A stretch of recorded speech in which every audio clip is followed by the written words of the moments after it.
आज लोक मुली सुद्धा देतात कोणाला? नोकरीवाल्याला. मुलाला शेती आहे, 5-50 एकर शेती आहे. मुलाला माहिती आहे शेती करणाऱ्या मुलाला मुलगी देत नाहीत म्हणून तो मुलगा नोकरी शोधत शहरात जातो. गावाकडे शेती पडात पडते, इकडे 15-20 हजार महिन्याला पगारानं काम करतो. पण सांगायचं मला एकच, तरुण मंडळीला सुद्धा पहिल्या काळात मुली दिल्या जायच्या, आताही विचारतात शेती आहे का? शेती असेल तर पोरगी देऊ, पण मुलाला नोकरी पाहिजे आणि मुलगी शेतात जाणार नाही. शेवटची पिढी राहिली आता शेती करणारे, त्या माणसाला जपणं फार गरजेचं आहे. तरुण मंडळींनी शेती करणं फार गरजेचं आहे. पैसा कमवणं चालू राहील, व्यवसाय करणं चालू राहील, पण ज्या दिवशी ही शेती करणारी शेवटची पिढी संपून जाईल ना, त्या दिवशी मात्र पैसा कामाला नाही येणार आहे, पैशानं पोट नाही भरणार आहे. त्या दिवशी अन्न पिकवणारा शेतकरीच पाहिजे. शेती केल्याशिवाय पर्याय नाहीये.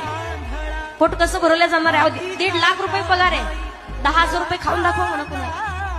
कोरोनाच्या काळात सुद्धा शिकून गेलाय, सगळे धंदे बंद पडले, सगळे कामं बंद पडले, पण शेतकऱ्याची शेती मात्र नाही बंद पडली.